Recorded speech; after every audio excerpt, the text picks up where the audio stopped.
Katakan shalom satu sama lainnya. Berikan tepuk tangan untuk Tuhan. Thank you praise and worship team. You've done a great job. It's good to be back to New York. GMS New York adalah GMS pertama di Amerika. So you are our first love in the United States.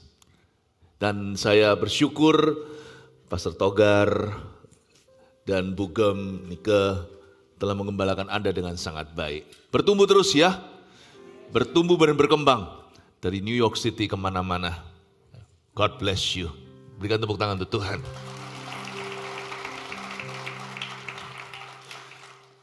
You know, I wish I could speak in 2 languages at the same time. But because since most of you here are speaking bahasa Indonesia, so those who don't, please pardon me. For soon I shall be speaking in my native language. I hope you get the best translation, the best as good as possible, as best as we could provide this service to you.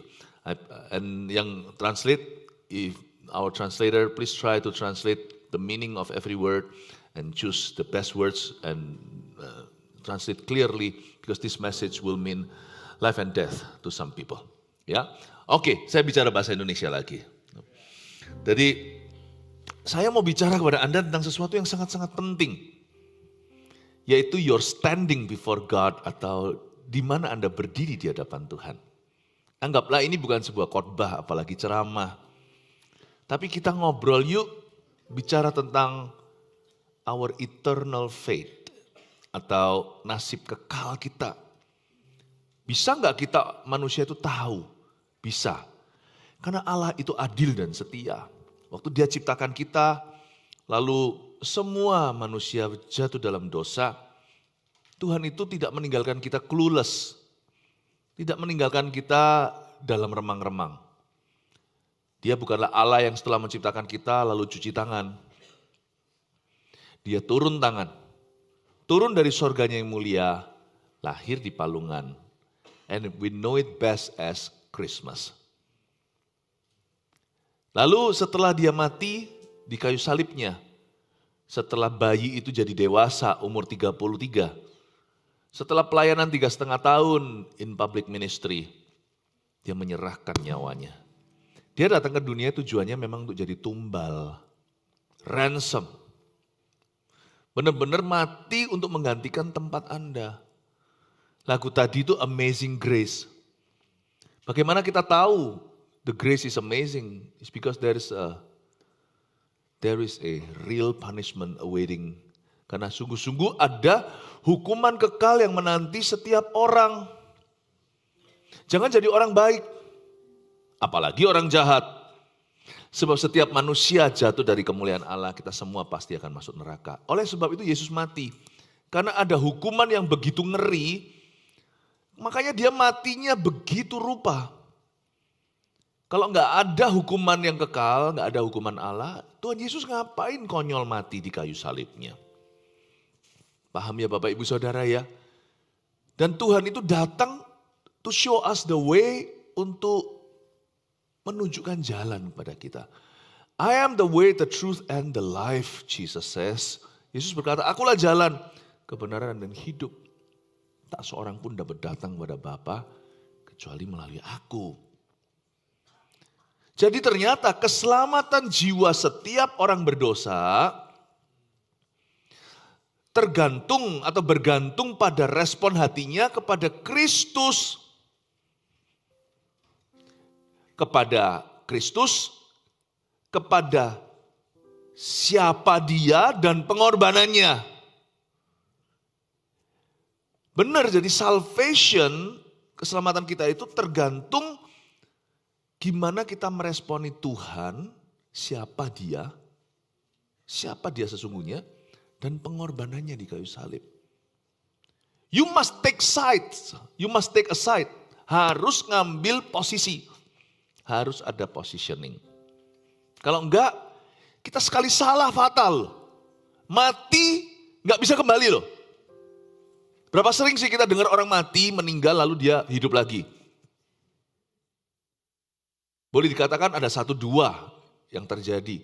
But sekali mati, no turning back. You're wrong, you're eternally damned. Gila nggak? Jangan main-main sama ini. Kita salah sekolah masih bisa ganti major. Salah nikah jangan cerai ya. Benerin. Jangan sampai lunya yang salah, kitanya yang salah. Jangan tuntut pasangan kita untuk berubah. Kita dulu yang berubah. Make it right. Kalau kita salah makan, sakit perut, ya udah beres setelah kejamban. Maaf ini bahasanya. Nanti mati, kita mati salah posisi, salah tempat. Iya kalau setelah mati, kita lenyap. Beres sudah. Done. Finished. We just vanish in thin air. I wish. I don't think so. You believe it or not, percaya atau enggak, ada ghost kan? Ada haunted house atau rumah yang ada hantunya. Berarti ada the spiritual world. Apakah orang mati setelah itu jadi ghost? Enggak gitu. Tetapi kalau selama ada spiritual world, then you know there is something beyond this material world. Ada sesuatu yang lebih dari kehidupan sekarang ini. Kalau salah berabe, parah. No play. Jangan main-main saudara. Saya di hidup ini tidak cari agama. Saya cari jalan keselamatan. Karena buat apa saya memperoleh seluruh dunia, uangnya segudang. Akan saya dapatkan semua yang saya mau. Toh kita nggak bisa turn back the clock. Kita semua akan semakin tua. Belum lagi masih ada banyak faktor yang tidak terduga. Kita semua pasti akan mati. You cannot avoid death. Pasti kita berakhir di berapa kota kecil namanya kuburan. Nah masalahnya kalau itu di ending itu saja akhirnya. Lalu kita nggak kemana-mana, fine. Tapi kalau ternyata ada continuation, ada kelanjutan, celaka. Saya di hidup ini gak cari agama. Saya cari jalan keselamatan. Jangan main-main. Sebab jam kehidupan diputar sekali, kau gak tahu kapan berhenti. Kita gak tahu kapan kita mati. Apa yang sama misterius dengan kedatangan Tuhan kedua kali, sesuai dengan janjinya, Kristus akan datang kembali.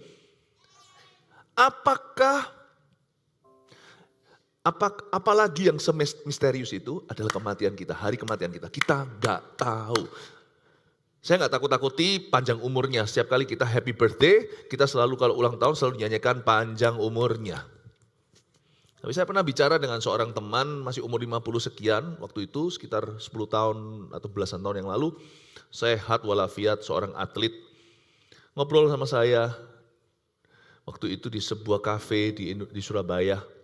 Saya ajak ke gereja ogah-ogahan, mau nggak mau. Dia disebut Kristen ya, Katolik ya, ya enggak orang Taiwan. Karena saya bisa ngomong bahasa Chinese, saya ngobrol Chinese sama dia. Dia mau ayolah ke gereja. Akhirnya dia setuju.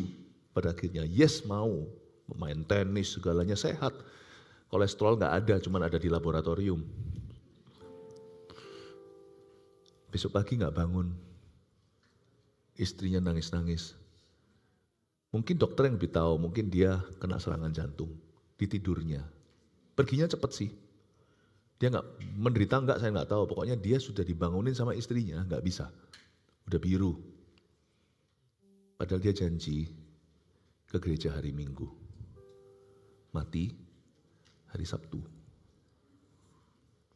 55. Healthy. You never know. Kita tidak pernah tahu, sungguhan. Nah sekarang saya mau tanya sama Anda. Kalau Anda mati hari ini, Anda kemana? Oh tunggu. Kan saya orang baik. Come on. Orang baik bisa masuk surga? Sebaik apa? Compare-nya sama siapa? Keselamatan kita bergantung pada respon hati kita pada Kristus dan apa yang dia perbuat. Siapa Kristus dan pengorbanannya. Karena itu jangan percaya kalau semua agama sama. Karena Kristus tidak ada di semua agama. Dialah jalan, kebenaran, dan hidup. Kristus hanya ada di dalam kekristenan. Loh, sekalipun Kristus ada di agama lain, pertanyaannya sebagai apa? Apakah Kristus sebagai nabi? Dia bukan Tuhan. Berarti dia bukan. Atau Kristus bagi kepercayaan tertentu, misalnya saksi Yehova. Kristus itu ciptaan. Dia equal atau setara dengan malaikat. Kalau gitu juga bukan Kristus. Wong Kristus dengan jelas-jelas dan dengan sangat-sangat gamblang berkata, aku dan Bapa adalah setara. Wow. Misalnya saya, Philip Mantova. Kalau Anda percaya sama saya, ada seorang di sini ngaku, aku kenal tuh sama pendeta itu Philip Mantova. Iya, I believe him. Good. But I believe he's a woman. Then you're wrong everything about me. You're just wrong about it. I am a man. I couldn't be more straight. That's my wife. I have 3 children.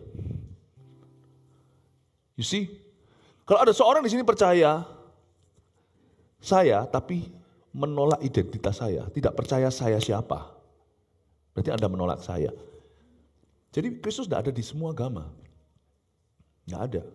Dan sekalipun kalau ada, kita menolak dia mentah-mentah. Kalau kita berkata dia hanyalah nabi misalnya, atau kalau kita percaya dia adalah salah satu jalan.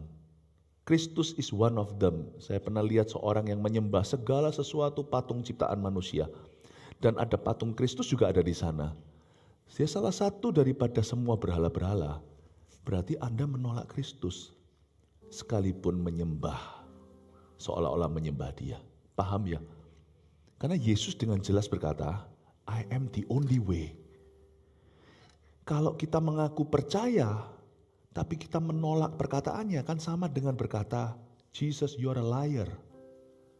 I worship you, but I don't believe a thing you say about yourself.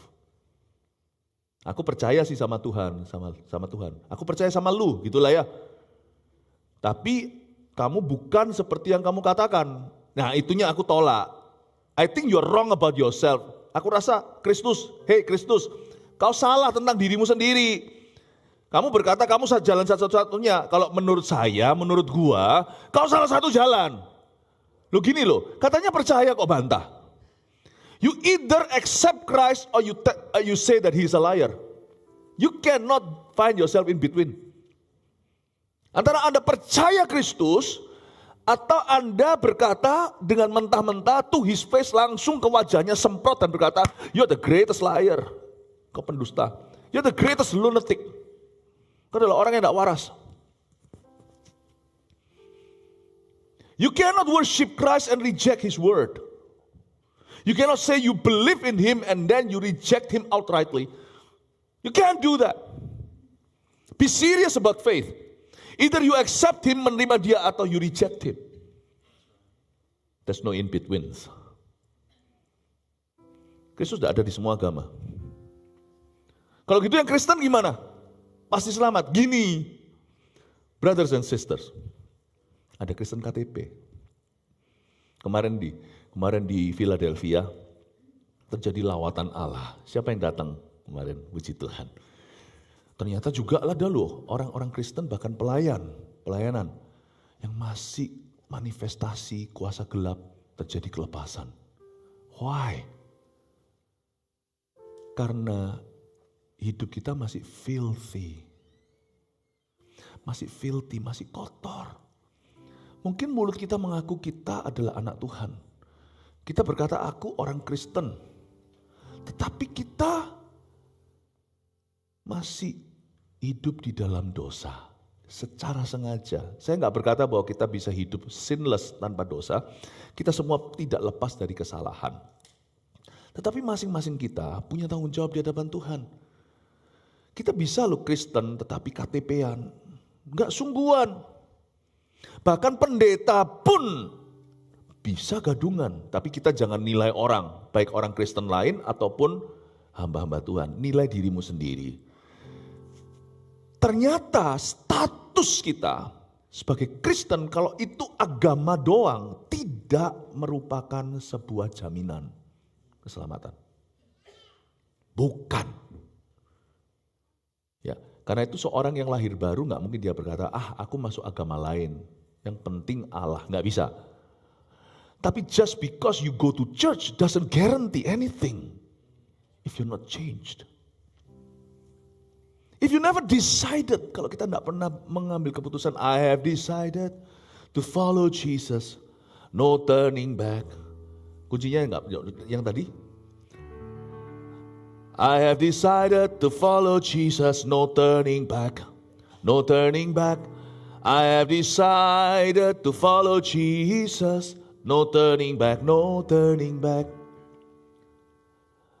Mengikut Yesus keputusanku. Mengikut Yesus keputusanku, mengikut Yesus keputusanku, ku tak ingkar, tu tak ingkar. The cross before me, the world behind me. The cross before me, the world behind me. And then there is a response from heaven. Really? The cross before me, the world behind me. No turning back, no turning back. Can you say you are a follower of Christ and yet you live in a casual sexual relationship with your girlfriend, with your boyfriend? You can't do that. Can you say you are an active follower of Christ and yet you steal money from your company? Or sometimes you can be dishonest. Hello, is your mom here? Oh, mom is not there. Mom, no. Sometimes, oops, there are hiccups. But you don't make hiccuping your long-term career. When sin becomes your lifestyle, then there is something wrong about your Christian faith. It is not embedded in Christ. Gak apa-apa ya, bahasa Indonesia pasti semua ngerti lah. Living in New York gak bisa Inggris gimana? Saya di Indonesia aja bisa Inggris kok. You cannot do that, my friends. Bisakah kita berkata, aku mengikut Kristus, and yet our life is filthy with sin? Deliberately, unchanging, committed to your sin. Committed, not to say, let alone being proud of your sin. You're committed to your sin. And we see that a lot in North America, as well as in Asia, but in North America at least, people claim they are Christians, many of those. But they don't live as one. Mereka gak hidup sebagai orang Kristen. Aduh, gimana? Saya gak ngomong gini tuh, kita maunya datang ke gereja yang tidak judge kita kan. Gak bisa. Gereja gitu gereja lembek. Ada orang berkata gereja adalah, this is a church for sinners. Yes indeed, but for sinners to repent. Not for sinners to hide in our church with their sin. Orang berkata, oh gereja itu rumah sakit. Salah, gereja itu rumah sehat. Orang sakit datang tuh disehatkan. But should we love the sinners and hate the sins? Exactly. Tell the sinners that you hate that God hates their sins. Force them to change. What if they leave your church? Then fine by me.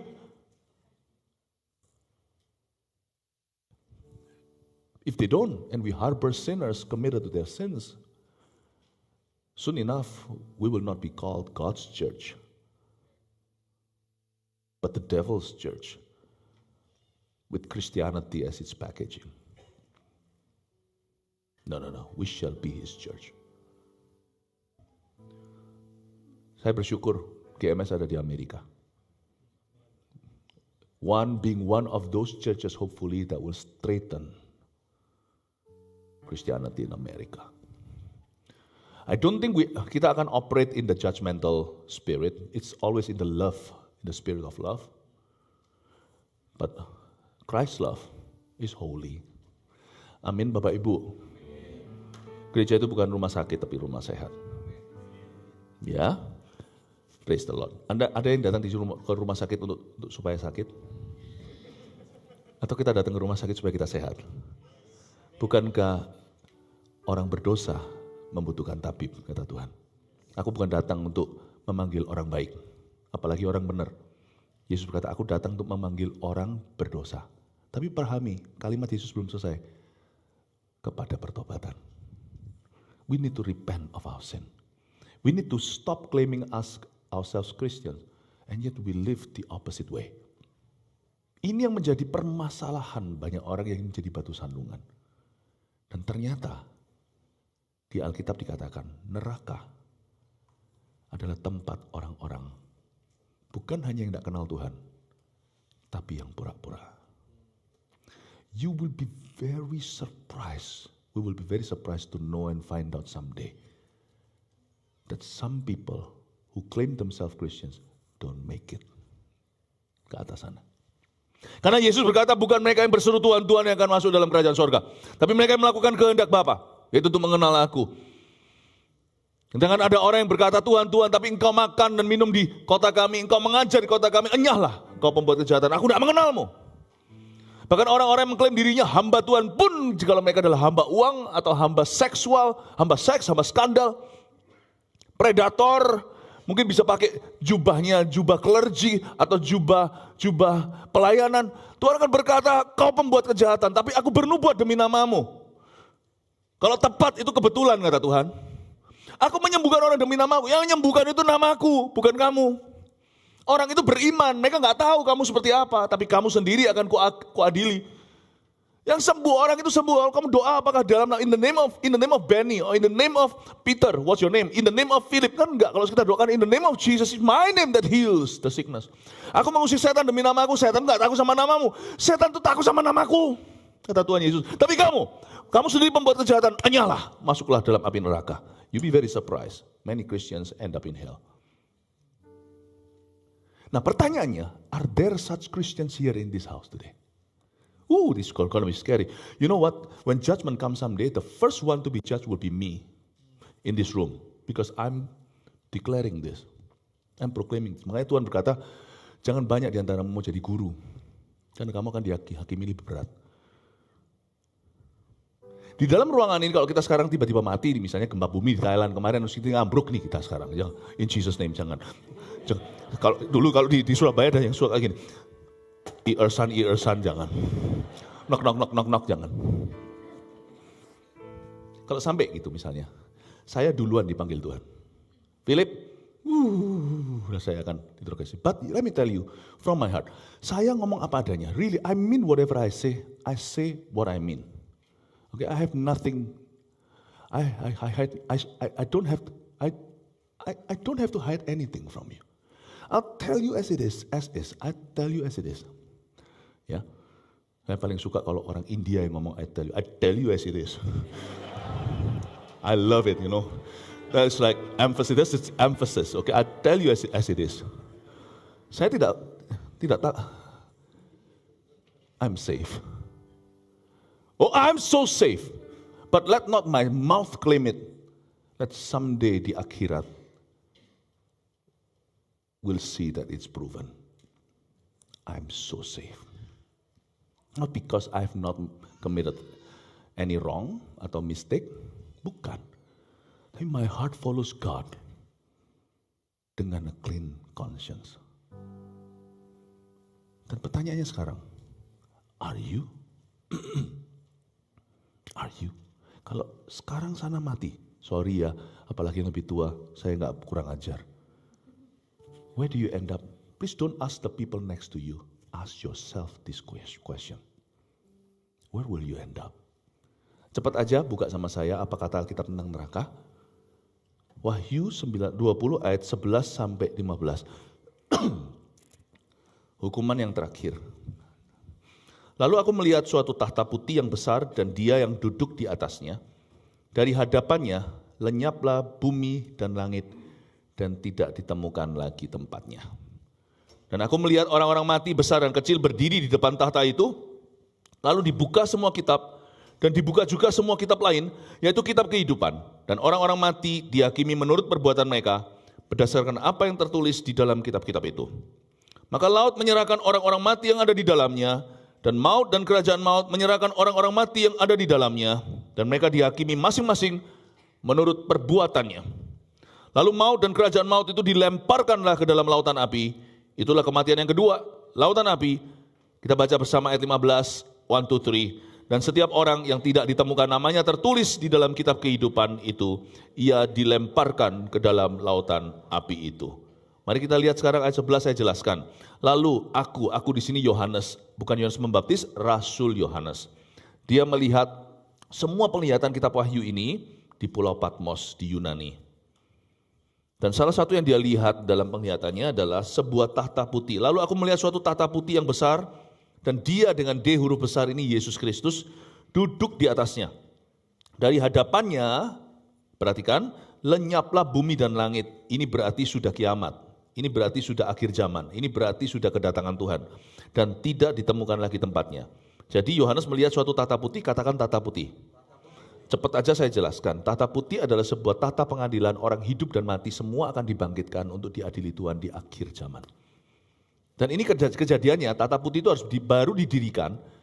Kalau saya bilang tahta putih, the great white judgment throne, itu tidak tentu berbicara tentang warna putih, tapi is the holy judgment of God. Ya, putih di sini melambangkan the holy judgment. Bapak, Ibu, Saudara, ini kita tidak bisa avoid. Siapapun kita, sampai presiden, perdana menteri, semua tokoh agama juga tidak ada yang bisa avoid. Everyone who is alive, who had been alive, who had ever lived on earth, who will be born later on in history, we will all, every human being will face this judgment. Jadi inilah pesan Injil. This judgment is not avoidable. You will be summoned to it. Anda dan saya, setiap kita akan dipanggil ke situ. Dan jikalau Yesus belum datang kembali, kita akan dipanggilnya lewat kematian. Jadi kita harus tahu bahwa to live is once and then judgment. Kita itu manusia, hidup itu hanya sekali. Ada orang hidupnya pendek, bayi udah mati. Ada orang yang hidupnya lama, ada yang setengah separuh baya, ada yang hidupnya sampai panjang umur 90 juga ada. 100 bahkan. Tapi hidup di dunia ini sementara, katakan sementara. Kekekalan itu selama-lamanya, katakan selama-lamanya. Makanya itu kita harus mengerti bahwa yang terutama dalam hidup ini adalah keselamatan kita, hubungan kita dengan Tuhan. Tapi hubungan itu harus real ya, asli, tidak superficial. Sebab saya harus memberitahu Anda apa adanya supaya saya nggak hutang darah. Saya sebagai pemberita Injil. Bahwa setiap Anda suatu hari, either you will be saved atau Anda akan binasa. Dan itu tidak berdasarkan semata-mata beragama. But your life, hidupmu yang akan dihakimi, akan diadili oleh Tuhan. Tahta putih yang besar ini terjadinya setelah bumi langit lenyap. Berarti bahasa dunia kiamat, tapi bahasa Kristiani kedatangan Tuhan kedua kali. We don't know when. So don't believe pengajaran-pengajaran sesat yang memprediksi Tuhan akan datang kembali nanti tahun 2028. Atau bulan apa, kapan, tandanya apa. Don't believe a thing. Don't believe a thing. Gak ada orang yang tahu, titik. Oke, sama dengan hari kematianmu, gak ada orang yang tahu. Jangan ikuti orang sakti. Pergi ke orang pintar, sebab orang yang pandai tidak akan pergi ke orang pintar. Nah ini kalau diterjemahkan bahasa Inggris mereka kurang bisa, nggak tahu gimana. Tapi you will have a creative idea lah, gimana how to translate it. Oke? Sebab sesakti-sakti apapun juga, semua guru sakti itu masuk kuburan nggak keluar lagi. Ada satu hal yang menguji kesaktian orang. Baik dia punya harta, punya koneksi, atau dia punya ilmu. Can anyone defeat death, their own death? No one can except one. Jesus Christ. He predicted his death. He said that I'm going to rise again on the third day. He did. Because death is underneath. He's the creator of life. Life and death are in his hands. Bapak, Ibu, Saudara, kita harus mengerti satu hal. If you want to follow anyone that can lead you well into eternity, the only one candidate for it is one who came from eternity and returned to it. It's Jesus Christ. You want to know why I follow Jesus? He's the most believable. He's the most believable. Tidak ada agama manapun tokohnya berkata, akulah jalan dan satu-satunya jalan kepada Bapa. Apakah hanya karena klaimnya? No. I believe him not because of other people saying stuff. I believe him because I experience him. Ya. Kalau Anda belum menaruh percaya pada Yesus Kristus, ya berarti belum selamat. Sekalipun lahir Kristen hanya karena mobil ada di garasi, bukan berarti semua yang di garasi adalah mobil. Karena ada banyak orang-orang Kristen yang sejati di dalam gereja. Tidak berarti semua orang ke gereja adalah Kristen sejati. Saya ingin Anda untuk evaluasi sebelum mati. Karena kalau saya tidak sampaikan ini sebagai pemberita firman, saya hutang darah sama Anda. Nanti suatu hari jangan sampai kalau ada di sini orang-orang yang masuk neraka, lalu berkata, aku belum diperingatkan. Ingat hari ini, remember the day today, I have warned you. If you would, I hope not. If you would finally end up in eternal damnation, please know someday that you had chosen today to go there. Consciously. Karena waktu kita benar-benar menolak peringatan Tuhan, kita tahu konsekuensinya dan kita memang siap. Neraka itu nyata. It's real. Saya nggak bisa jelaskan ya. Saya nggak bisa jelaskan. Sorga maupun neraka, who knows, you know. Siapa sih yang pernah kembali dari mati? Paling ada cerita-cerita orang yang pernah mati lalu habis itu mendapat penglihatan gimana lalu dia kembali, medical miracle. Tapi kita juga anggap, kita nggak pernah sungguh-sungguh serius mempertimbangkan kesaksian mereka. Karena kita itu hidup di dalam dunia penuh dengan hoax. Banyak hoax. Setan tuh pinter. Dia bikin barang KW yang palsuan banyak sekali. Supaya nanti kalau ada barang asli, kita nggak minat. Dan dia tuh pinter. Dia tahu bahwa rumah Tuhan, gerbang sorga di dunia yang terdekat, ini pun nggak bisa kita bawa gedungnya adalah gereja yang murni. Jadi dia bikin gereja banyak yang nggak keruan. Supaya orang itu trauma ke gereja. Kalau nggak ke gereja, mau kemana? Adakah rumah Tuhan yang lain selain gereja? Nggak ada. Nggak ada. Dia rusak juga, orang mengaku pendeta, habis itu nggak benar kelakuannya. Supaya apa? Supaya kita jadi trauma sama orang Kristen, sama hamba-hamba Tuhan. Dan kita merasa, pendeta semua sama. Ini semua sama. You know why? He wants you confuse the devil. So that he could get your soul. He wants you to be alone on your own. So that, paling gampang kan kalau misalnya hyena itu, mau makan lembu atau kerbau Afrika, cari aja yang sendirian, yang kesasar.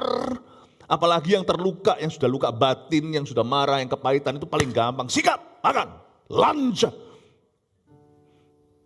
Singa seperti singa mengaum-ngaum.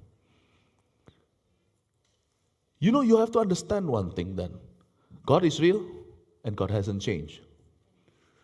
Ada banyak uang palsu bukan berarti tidak ada uang asli. But you have to determine your own heart. You gotta make a decision today.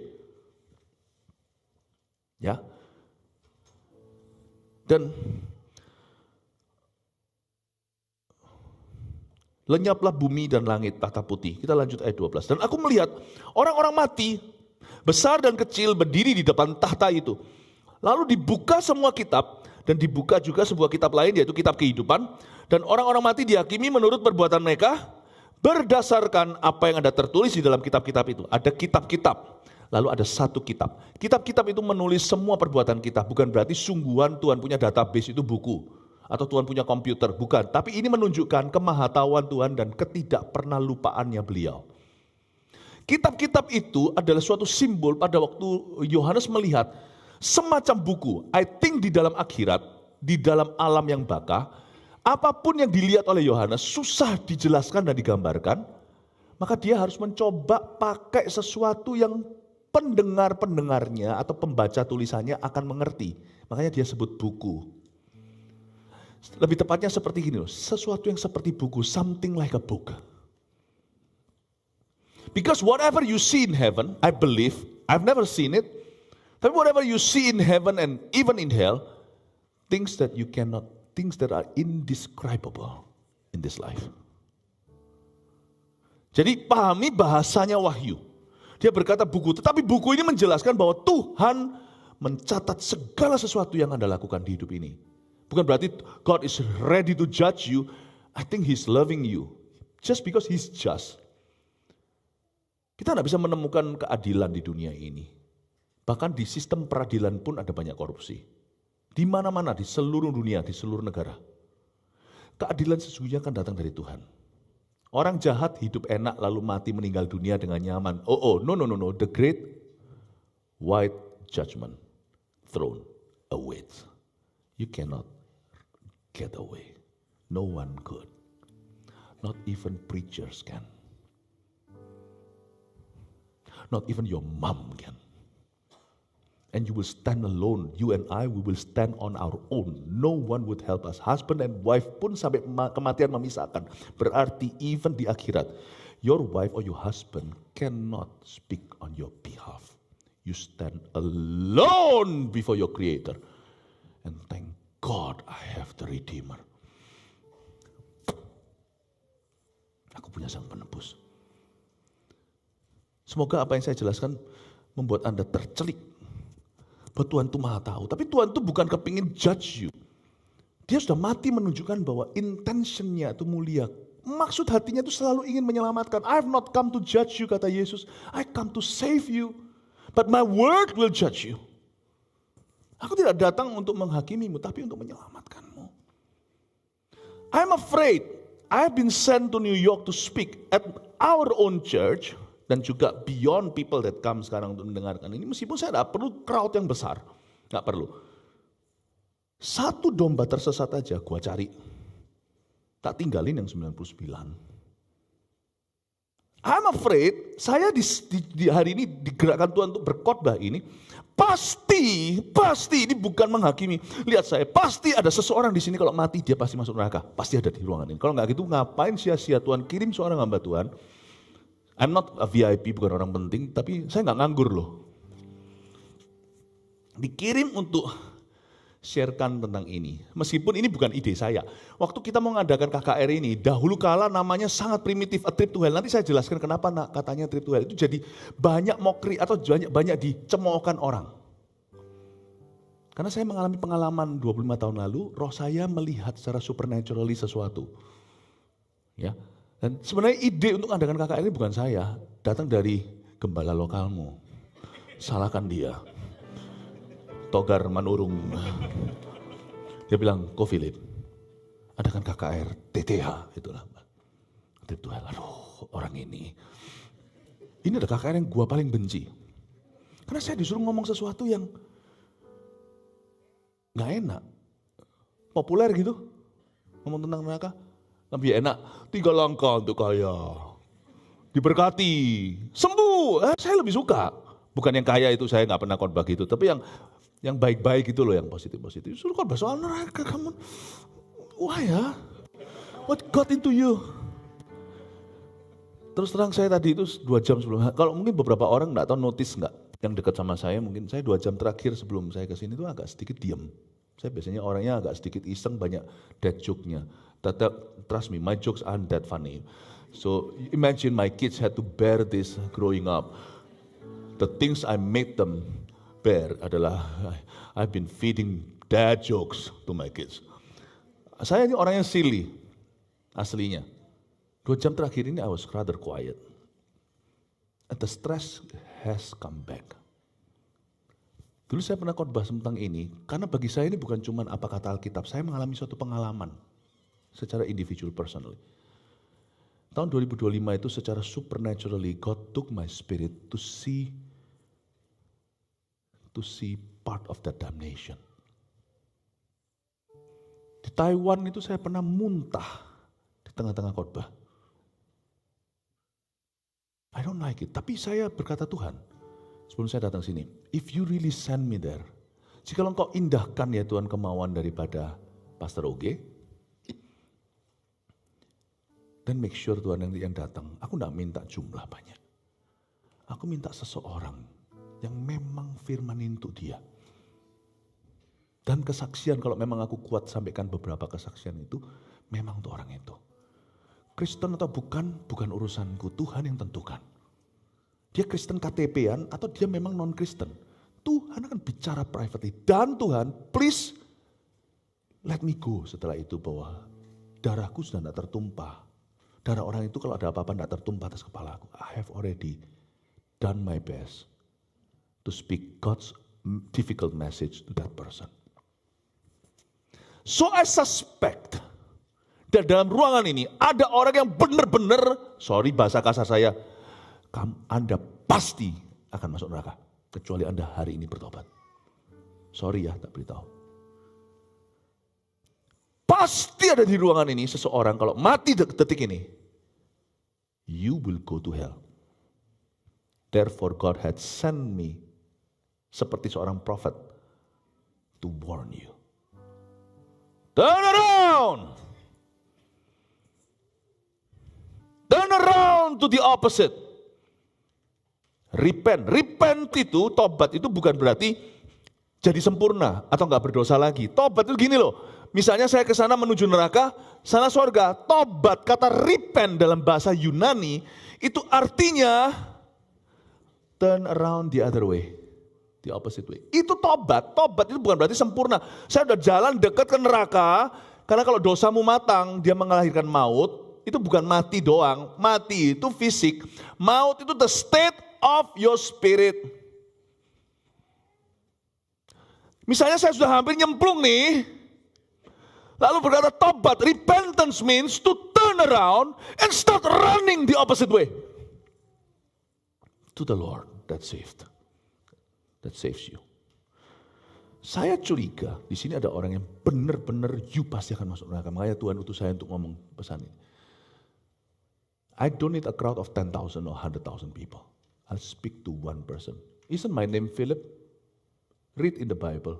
There's another man called Philip, whom God had taken away from a city-wide crusade to just find one lost soul from Africa, an Ethiopian eunuch. I'm a different Philip of the same mission. I'm talking to one here, that you are bound for hell.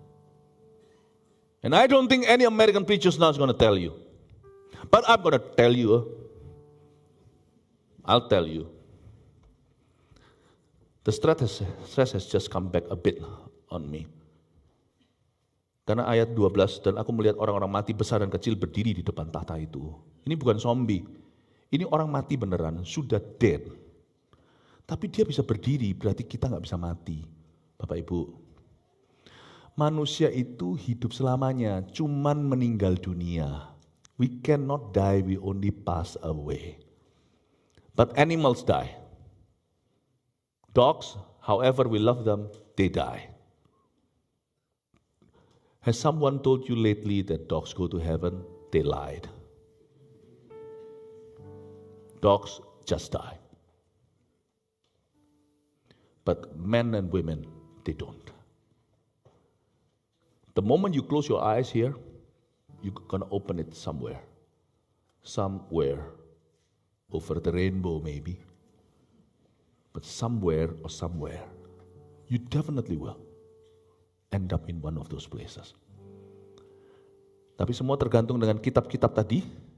Ada satu kitab kehidupan. There's this one other book, the book of forgiveness. The book of redemption atau buku penebusan. Itu adalah nama-nama yang tertulis di kitab kehidupan. The book of life, kehidupan Allah. Coba kita lihat ayat 13, maka laut menyerahkan orang-orang mati yang ada di dalamnya, dan maut dan kerajaan maut menyerahkan orang-orang mati yang ada di dalamnya. Mereka masing-masing dihakimi menurut perbuatannya. Maut dan kerajaan maut. Kalau dalam bahasa Inggrisnya, disinilah saling melengkapi. Bahasa Indonesia juga bagus. In English version, it reads like this. And death and the Hades, or death, and the kingdom of death. Death and Hades. Hades is the kingdom of death. Does death have a kingdom? Indeed, it does. Death is our experience. We die. But there's a kingdom awaits, either the kingdom of God. The kingdom of God isn't called the kingdom of death, but the kingdom of life. Kingdom of death here is for those who perish. That's where they're kept before the white throne judgment. Maut dan kerajaan maut menyerahkan orang-orang mati yang di dalamnya. Jadi even in death you cannot run away from God. You're going to face Him. Maut dan kerajaan maut. Menyerahkan orang-orang mati yang ada di dalamnya. Tapi dalam bahasa Inggrisnya death and the kingdom of death. Dalam bahasa Indonesianya death di sini ada dua macam. Mati, satu lagi maut. Mati ini bukan maut, tidak tentu maut. Orang yang mati tidak tentu maut. Sebab semua orang Kristen atau bukan, lahir baru atau tidak, selamat atau binasa, semua kita pasti mati kalau Yesus belum datang kembali di zaman kita. Kita pasti mati. Tapi mati, orang mati tidak tentu maut. Di antara orang-orang mati itu ada yang diselamatkan Tuhan, ada yang maut. Ada yang alami maut. Death di sini bukan the experience, a normal experience atau the natural experience of man at the end of life. No, death yang dimaksudkan sini adalah maut, artinya judgment after that person breathed his last. Maut dan kerajaan maut. Nah ini yang saya lihat, kerajaan maut ini yang saya lihat 25 tahun yang lalu. Saya lihat sedikit adegan yang itu, nanti saya jelaskan. Ini bukan mimpi, saya mengalami sebuah supernatural encounter dan karena itu saya diridicule, saya ditertawakan orang, saya disebut nabi palsu, saya disebut sesat, saya disebut jalan-jalan ke neraka. Gak bawa oleh-oleh tah, wah orang itu bisa jahat. The world may laugh as they wish, but through my testimony, probably today, I don't boast, saya yakin lebih dari 500,000 orang ada kalau sudah diselamatkan oleh Tuhan. They may laugh, but I work hard at preaching the gospel. Even though sometimes at my expense.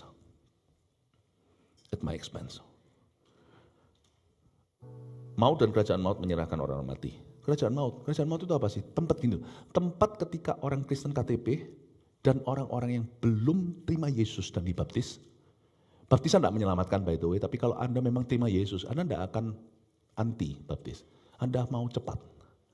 Sebab orang yang di penyamun yang di samping Yesus itu kan bertobat. Hari itu kan langsung ke Firdaus. Dia nggak sempat dibaptis, karena dia nggak bisa. Permisi ya, copot paku dulu, lalu turun, lalu dibaptis, lalu naik lagi, kan nggak bisa. Oke, izinkan saya berkata bahwa kalau hari ini Anda tunda-tunda untuk jadi orang Kristen yang lahir baru, bukan terima agama ya, bukan memeluk agama, memeluk Kristus, Anda tunda-tunda.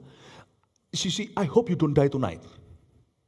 Because if you did, you will not make it. I assure you, bet on it.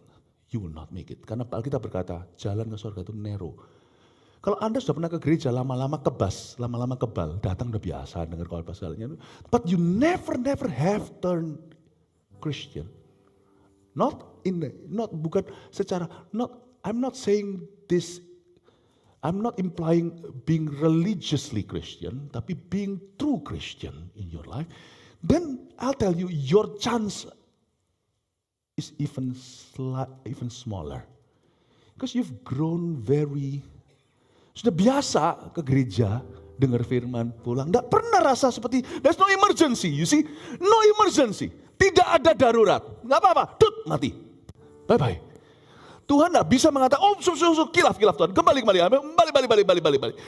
Kembalikan aku ke hidup lagi, kembalikan. I will make that decision. Tuhan berkata, tidak bisa. You make the decision in your life. Not in your death. Unless you can manage your death. Mungkin aja nanti kalau saya umur 80 misalnya, sekarang masih umur 45. Dan even kalau Anda dapat your wish, Anda bisa hidup sampai umur 80, 79,999. What is the chance then umur 80 Anda akan terima Tuhan? Apakah hidupmu akan semakin mendukungmu terima Tuhan? Apakah waktu itu nanti pencobaannya berkurang? Apakah nanti itu semuanya Anda lebih bertekad? Kalau 45 enggak tekad, 80 enggak tekad, percaya. Nanti sudah encok-encoknya lebih kerasa, nanti dulu terima Tuhan, aku tak ke dokter dulu. So what is the likelihood? Kalau Anda enggak terima Tuhan sekarang at 45, Anda umur nanti pekcap apa itu? Hokiannya 80, Anda akan terima Yesus. Friend, fat chance.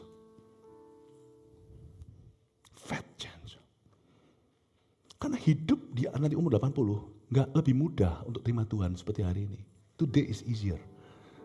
Kalau sekarang nggak tekad, tunggu nanti. Apa kira-kira membuatmu tekad nanti umur 80?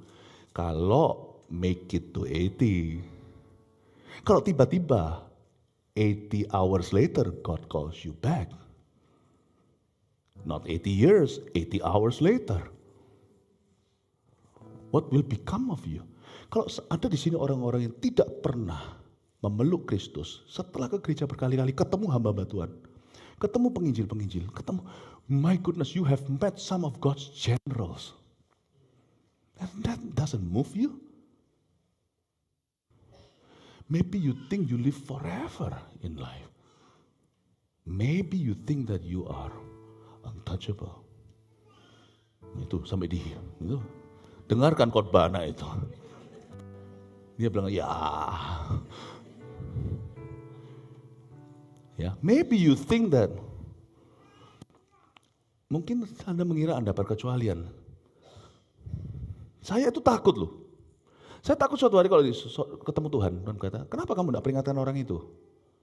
Kenapa kamu cuman hahihi, nice thank you sama orang itu? Kenapa kamu tidak pernah ngomong? Aduh Tuhan, sorry Tuhan. Bukankah ada tertulis itu di Yeskiel pasal 1? Kalau aku menyuruh kamu memperingatkan seorang, orang itu sedang menuju hukuman. Ada apa-apa terjadi orang itu, darahnya tertumpah atas kamu. Saya paling takut loh. Suatu hari Tuhan akan meminta pertanggungjawaban darah Habil pada Kain. Kalau kitanya ngawur. Saya pasti akan ditanya, why? Ya kan, orang itu kan cuma teman baik, casual friend, ini bukan church friend. But why you play church? Isn't church God sent? Ya tapi kan cuma, dia kan gini kan. No. If you're here in this room, then I've warned you. If you're not a Christian yet, you never feel like you need to be. I hope you don't die tonight. Or this week, or next week, or next year, or whatever. But if you're a Christian, tapi KTP-an,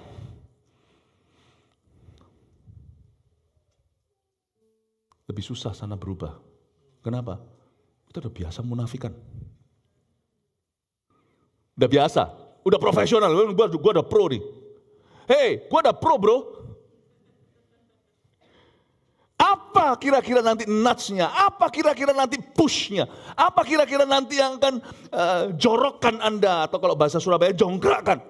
Membuat Anda berkata, I want to turn into a new leaf. Aku mau berubah sekarang. What will be the chance? That you get away all the time behind your Christian mask.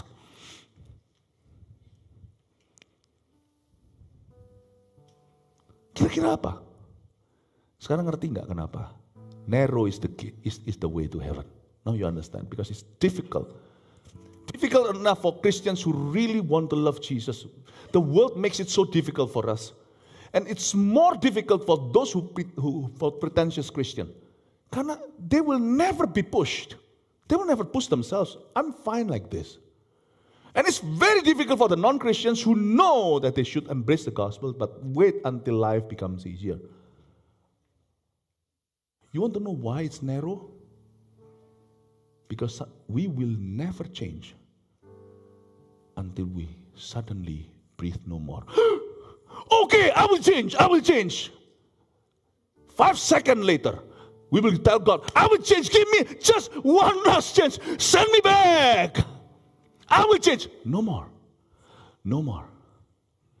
You see, berapa banyak orang nanti akan perish someday. In that case, your blood is not on my head. Aduh, makanya tuh Pastor Togar, saya datang cuma 2 tahun sekali. Mestinya kalau saya datang gini kan ngomong yang baik-baik, hey apa kabar, gini kan enak gitu loh ya kan, wah gini bisa sesuatu yang you go home pleasant memory. Wow, that sermon man bos. Benar-benar ngelus-ngelus aku. Itu sermon tadi khotbah itu bisa membuat aku rasa feel good. I don't need to change, but I feel good. I feel even good in my sin. So you see, gini kan kiranya seperti saya ngamuk-ngamukin Anda. Kesannya kayak saya itu jahat, itu marah-marahin Anda, judging. You go to hell.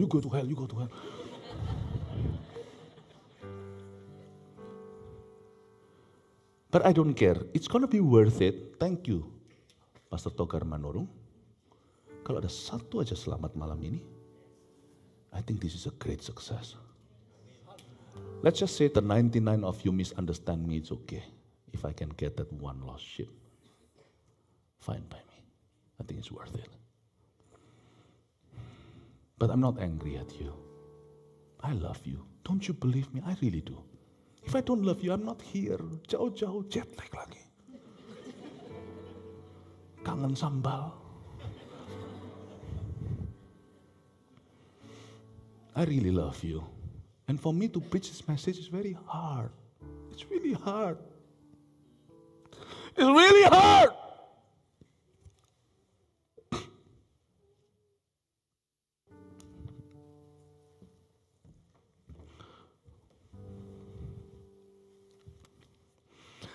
Oh, kacamata lu, Pastor. Lanjut.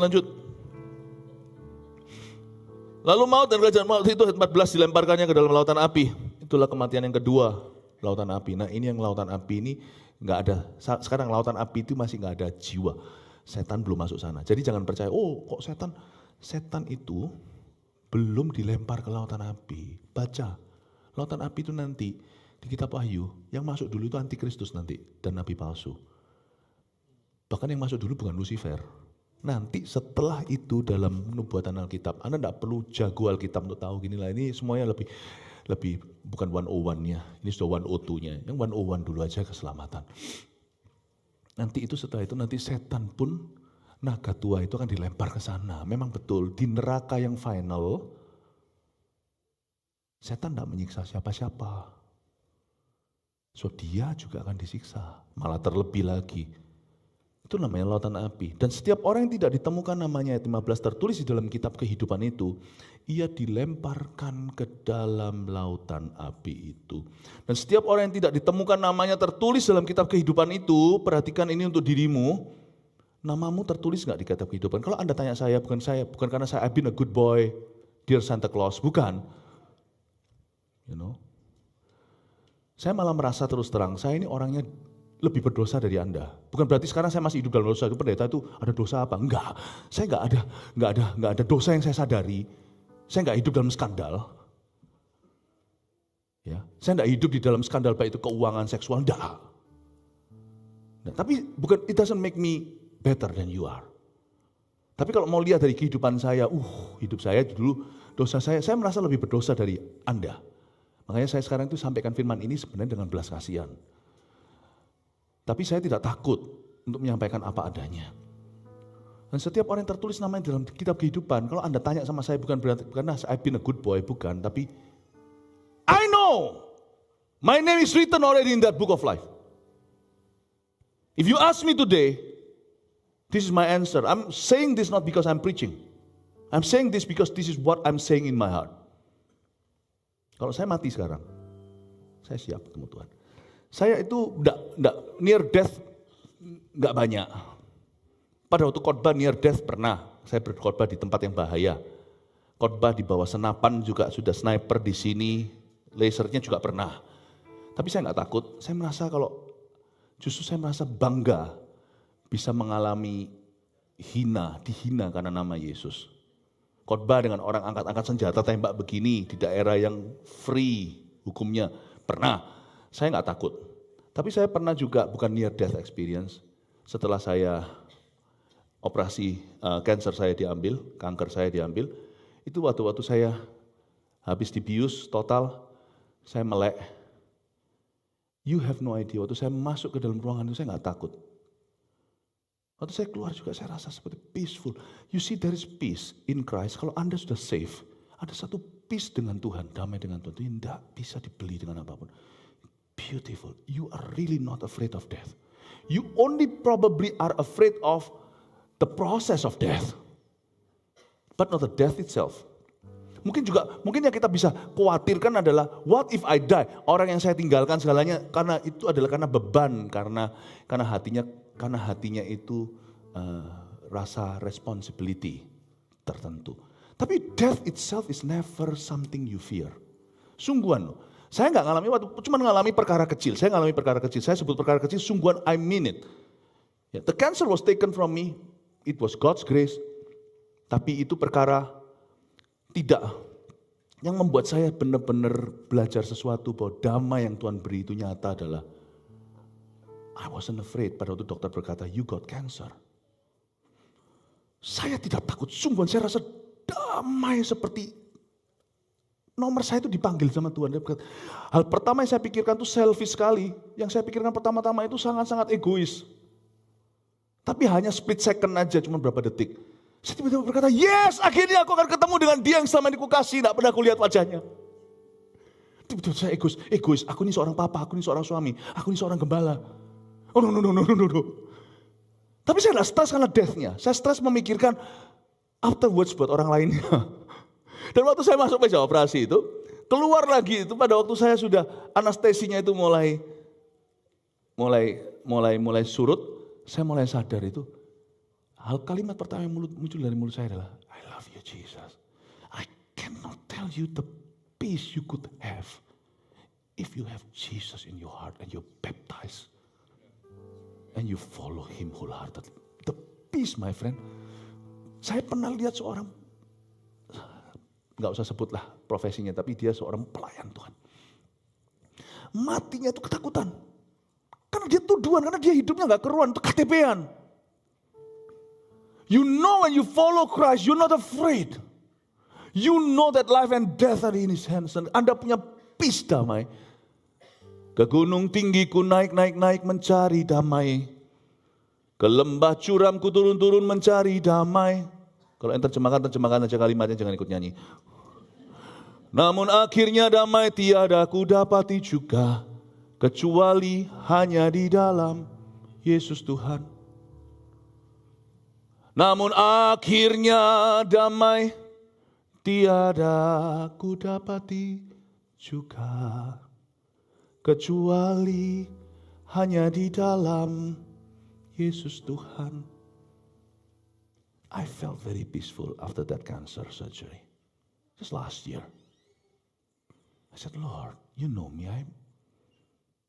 I'm never separated from your love. I said, Lord, thank you for everything, every stage in my life. Because I have peace like a river. Mungkin kalau saya ngomong begini sesuatu yang mungkin saya sendiri tidak pernah mengalami sesuatu yang sifatnya, many times over in my life, peace is proven in my heart. That peace. If you never had that peace, I think you should. Today is the time. Udah, saya udah mau selesai. Setiap orang yang tidak ditemukan namanya tertulis dalam kitab kehidupan. My name is written there. How about your name? Keluarkan aja semua PowerPoint-nya, lalu saya terakhir memberi kesaksian singkat. Apa yang saya lihat. Keluarin semuanya, 5.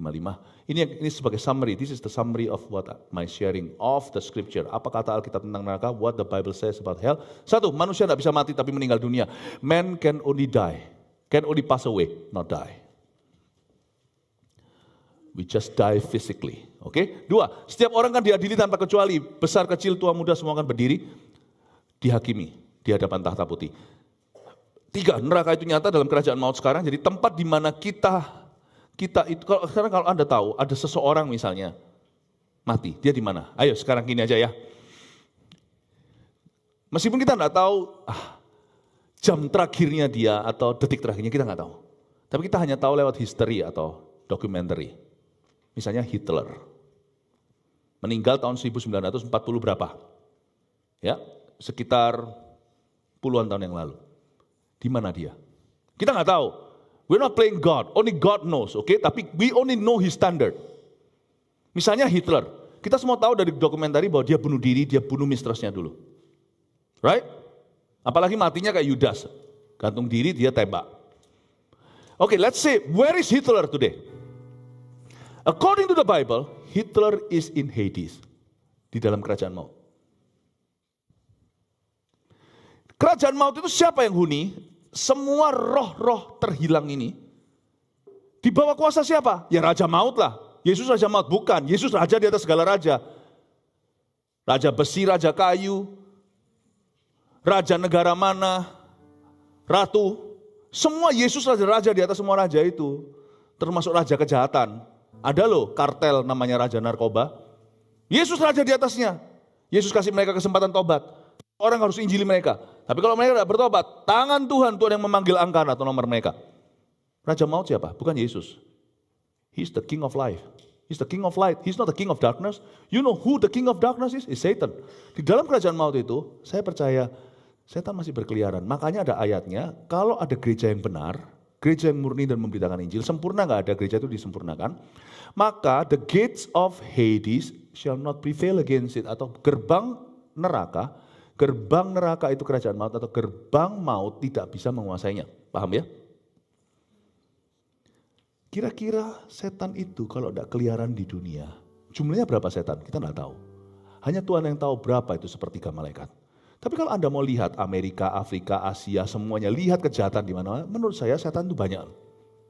Bahkan bisa berjubel-jubel, di setiap rumah kosong mesti ada hantunya, itu kenapa? Saking banyaknya mungkin mereka berkata, minggir-minggirin teritoriku. Bisa nggak? Mungkin nggak setan sebanyak manusia atau lebih banyak? Who knows? Only God knows, don't speculate. Alright, setan ini semuanya, jubel-jubel di dunia, kira-kira mereka itu di mana ya tempat nongkrongnya? Lautan api? No.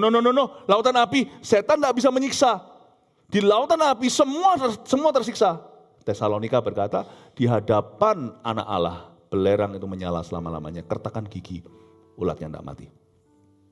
Oke, tapi setan sekarang nongkrongnya di mana ya kira-kira? Kalau orang-orang yang tidak dalam hatinya tidak ada Tuhan, itu yang mencari, mau mengisi sesuatu, ya mereka bisa aja tempat-tempat yang gelap-gelap di dunia ini. Setan pasti ada tempat gelapnya lah. Itulah kerajaan maut. So don't be so surprised. The moment someone dies out of Christ, the devil owns his spirit totally. Because the devil they have served in their life, he owns them. Ya? Itu yang saya lihat 25 tahun yang lalu. Di kerajaan maut. Hitler di mana? Di kerajaan maut. Tapi Hitler kapan nanti akan dimasukkan ke lautan api? Ada satu waktu, tidak ada satu orang pun. Sekarang sudah masuk lautan api. Nanti kalau Yesus datang kembali, rapture sudah terjadi, maka semua orang mati, misalnya saya sebut satu tadi Hitler, dibangkitkan. Waktu dibangkitkan itu dia pasti rasa aku akhirnya bisa bebas dari semua setan ini. Hanya untuk mendengar kata Yesus, sekarang kamu lepas dari mulut buaya, kamu akan masuk ke lubang beruang. Nyala masuk ke lautan api. Semua orang akan dibangkitkan. Dan maut dan kerajaan maut dilempar ke lautan api. Setan-setannya. So you know now where the people you knew before and they had lived against Christ. Kalau mereka sekarang no more atau meninggal dunia, you know where they are dari Alkitab. Mereka ada di Hades atau di kerajaan maut. 25 tahun yang lalu, singkat aja 1 Januari, saya tidur setelah Old and New. Setelah berdoa dengan keluarga, setelah ke gereja. Saya tiba-tiba dibangunkan, saya terkejut. Saya nggak pernah ngalami kayak gitu, saya itu nggak cari-cari yang gituan. Singkat cerita, saya melihat badan saya sendiri, dan saya lihat istri saya. Saya lihat badanku sendiri. Loh, kayak seperti orang astral body keluar gitu loh. Tapi saya real, saya rasakan loh, very real. Ada suara berkata kepada saya, walk. Saya mendengar di belakang saya tidak bisa noleh, jalan. Aku mau menunjukkan suatu tempat pada kamu. Itu pengalaman supranatural. Akhirnya saya dibawa jalan cukup lama dan tempat itu tidak ada udara. Tapi karena saya tidak berada dalam fisik saya paru-parunya ada di ranjang, masih bernafas oksigen dunia, tetapi roh saya itu seperti ada sesuatu yang mengikat, jadi saya nggak lepas. Saya dibawa pergi suatu tempat yang jauh. Singkat cerita saya melihat sebuah gerbang, di atasnya itu ada seperti tulisan tapi ngawang-ngawang gitu. Saya tidak bisa ngerti itu tulisan seperti tulisan malaikat, tapi waktu saya tanya itu apa, saya diberi pengertian, lembah penyiksaan.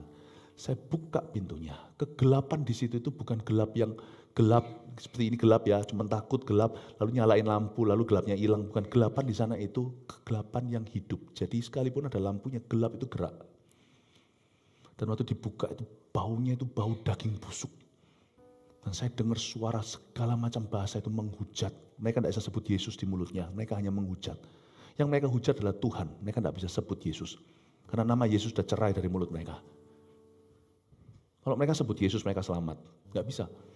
Lalu saya lihat, singkat cerita, saya dilihat beberapa adegan berada di pinggir, berarti orang-orang yang baru mati. Jubel-jubel banyak orang, belum ada api, tapi saya lihat ujungnya itu ada asap membumbung tinggi.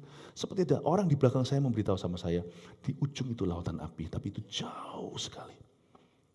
Dan orang itu berjubel-jubel semua yang ada di sana. Tahu nggak waktu berjubel-jubel di sana itu berarti yang paling sini itu yang paling baru mati.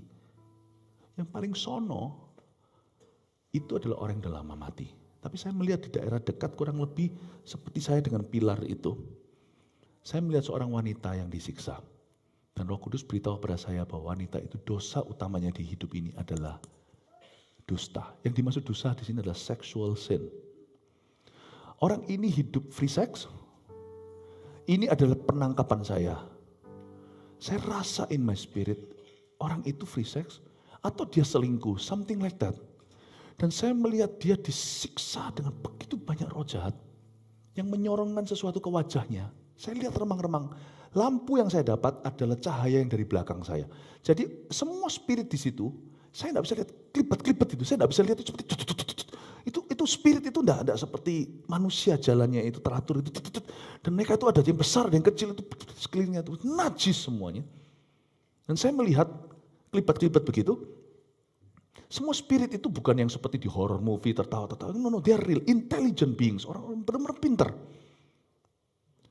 Tapi mereka semua itu senang bahwa wanita itu sudah jatuh dalam kuasanya. Dan saya rasa itu spirit-spirit seseorang di belakang saya, yang saya sangat pahami suaranya, saya domba, kenal suara gembala saya. Saya berkata bahwa ini adalah spirit yang melayani dia. Sekarang dia harus melayani mereka. Menyorongkan sesuatu di wajahnya, saya tidak bisa jelaskan trauma melihat itu. Hancur lebur, lidah dan wajahnya jadi bulan-bulanan. Tapi dalam hati saya merasa ini mungkin hanyalah sebuah fantasi atau sebuah gentayangan. No. Tuhan memberitahu kepada saya, ingatkan. Tiba-tiba tuh saya melihat gitu itu ya, scriptures after scriptures itu jadi come alive. Salah satunya itu di Matius yang Yesus katakan, jikalau matamu membuatmu berdosa, cungkilah. Lebih baik kau satu mata one eye check masuk surga. Kalau tanganmu penggalah, lebih baik daripada dua tangan dilempar ke neraka. Jadi di dalam neraka, atau sebelum neraka final lautan api, semua orang di sana itu pakai tubuh binasa. Jadi panca inderanya ada lebih tajam dari di dunia. Sedangkan di surga nanti kita punya tubuh kemuliaan, sama tajamnya. Jangan kau kira kita Kasper atau kita melayang-layang. Atau kalau mati itu vanish, hilang. Enggak. Kita tetap dalam tubuh kita. Manusia tidak bisa mati, cuma meninggal dunia. Dan saya melihat di situ waktu disorongkan itu dan mereka tertawa. Dan setelah itu anehnya, dia tidak bisa mati. Dia minta mati, tidak bisa mati. Itu perempuan, just kill me, tidak bisa. Dia hidup merasakan itu, lalu setelah itu kembali formnya. Tubuh itu tidak bisa punah. Tubuh itu Tuhan cipta memang untuk binasa. Tubuh kebinasaannya. Dan dia kembali lagi dan diulang berkali-kali. Saya nangis dan teriak, tapi roh-roh jatuh tidak bisa lihat saya. Saya yang bisa lihat mereka. Terang di belakang itu yang menyinari sehingga saya bisa melihat adegan. Saya berkata, stop that! No one can hear me. Thank God they couldn't hear me. If they heard me, I'd be scared for my life. Tapi I wasn't scared because he was with me. Waktu saya melihat itu, you can believe it or not. Ya, saya sudah kenyang ditertawakan, disebut-sebut orang. Biasa. Wah, lu ngada-ngada. Silakan, whatever. You may say whatever you need to say about this. I do not care at all. Saya melihat itu di ujung. Saya teriak-teriak, stop it already. Saya nangis, tapi saya tidak bisa noleh. Ini tidak bisa noleh. Saya cuma bisa dengar, saya tidak bisa lihat orangnya. Saya bilang, Lord, will you stop that? Keluar ayat yang tadi saya khotbahkan. For a man to live only once and then judgment. Pertama saya jawab, masih ada jawaban. Berapa kali setelah adegan lain saya minta lagi. Tidak ada jawaban, saya cuma mendengar seseorang sesekukan menangis di belakang saya. Dan itu dekat sekali, saya bisa rasakan nafasnya. Tapi dia wangi sekali. Itu pengalaman bagi saya. Singkat cerita, udah itu aja satu yang saya ceritakan. Saya bangun dari itu, saya kembali ke tubuh saya. Saya lihat istri saya. Dan dia tidak mau ganggu tidurnya, saya bangun. Keringat, drenched in sweat, in cold sweat. Saya berkata, woe unto me if I don't preach the gospel. Celaka aku kalau aku tidak beritakan Injil. Please, if you need to repent, please repent. I'm not saying this as a saint. I'm saying this as a fellow sinner who has been saved. Saya bicara kepada Anda sebagai sesama orang berdosa yang telah diselamatkan oleh Tuhan. I'm done. My preaching is over. Ya, sudah selesai. Saya minta Anda bangkit berdiri.